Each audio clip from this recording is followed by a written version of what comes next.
What's up, YouTube? My name is Mike, and welcome to 3D Dads, Do's, and Don'ts. So, I've been thinking about it, and I'm really interested in doing some videos talking about politics. It's not a typical focus. I've done a couple videos here and there, but with the upcoming election and so much intrigue in dealing with politics, I've got a lot on my mind about it, and I'm having a lot of conversations with people about it. And so I find that I make the best videos when I incorporate something that I'm actively involved with. You know, tell them old reminiscent stories about, oh, back in the day. That's all great. But politics is something that has been on my mind. Now, first of all, there's a few things that I'm going to say leading up to these videos so that there is an understanding of where I stand in certain respects. I would consider myself to be an independent. I have supported Democratic presidents and I have supported Republican presidents. Now, for me, the political process is extremely great.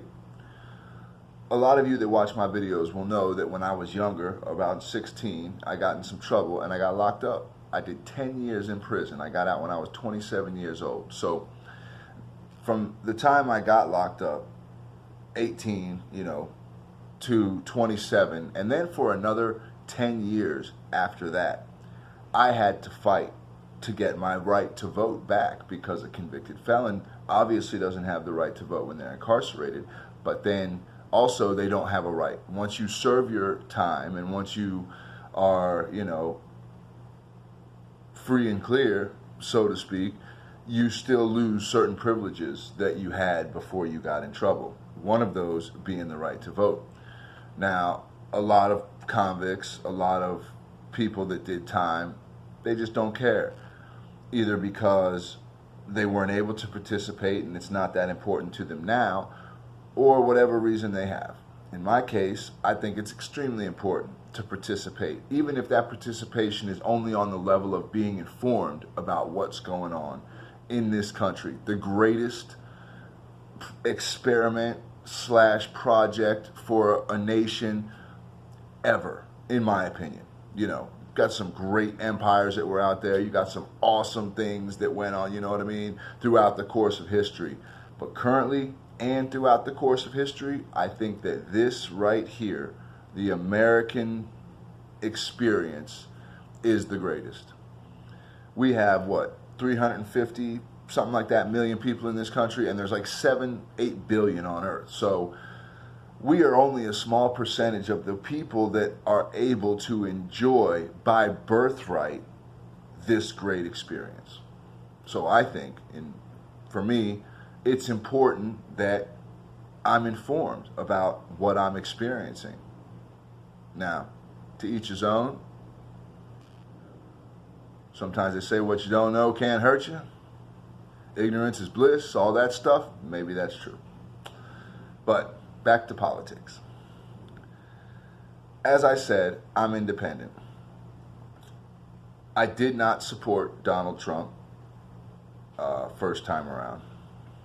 I didn't think Hillary would have been a better choice, just to be clear.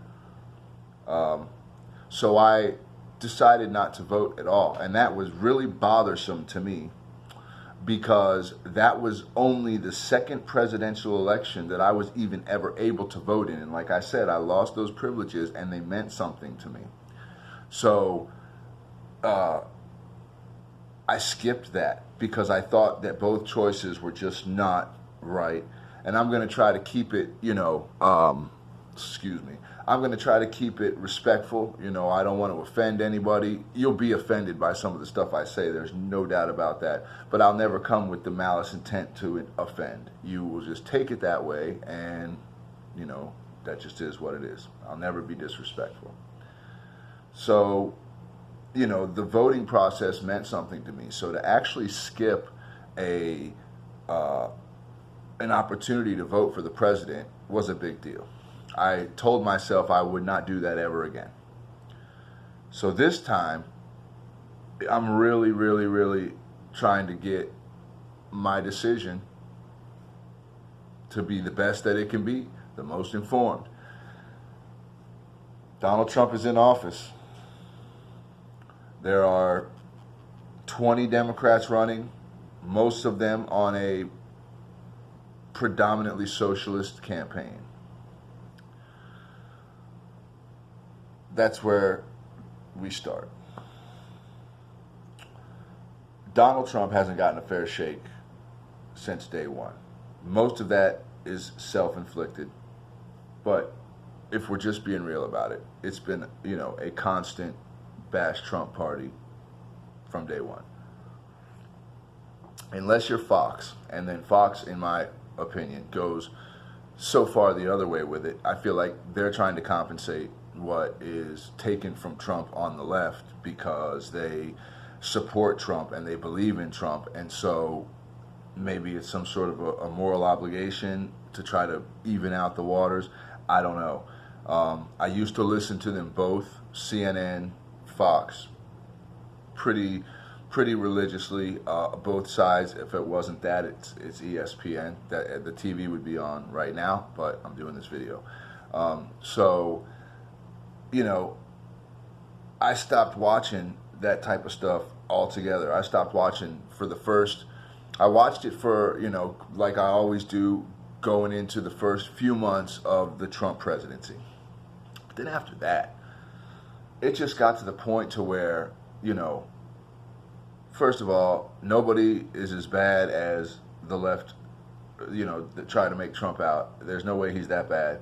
And there's no way he's as good as Fox tries to make him out. You know what I mean? I mean, take that for what it's worth. If you're a big Fox fan or a huge CNN fan, then sorry, but they are both way on the crazy sides of it.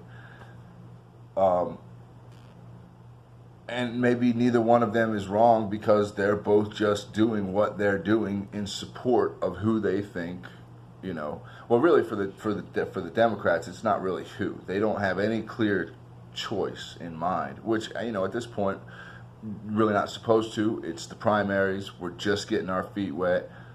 20 candidates are kind of like, they did the debates, the whatever. So, but out of those, you're only going to get, in my mind right now, there's only 4 candidates that even have a shot of getting put on the ticket.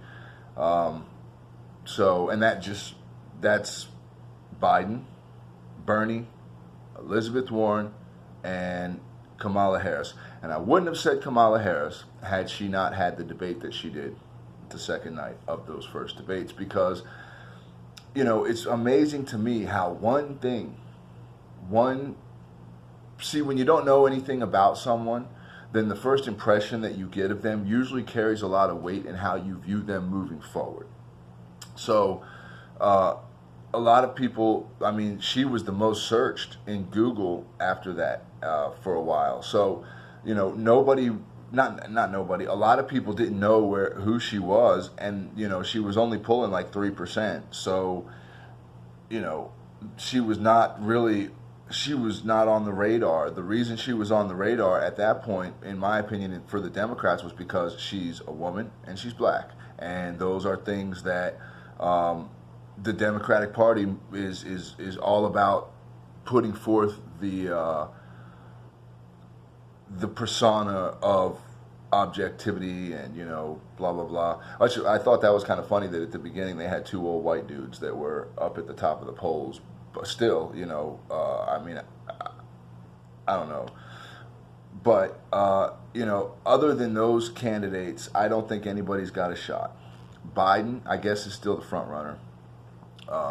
But who knows? You know what I mean? He lost so much ground with those debates, like more ground than you think, that I would have thought should have been lost by that interaction. You know what I mean?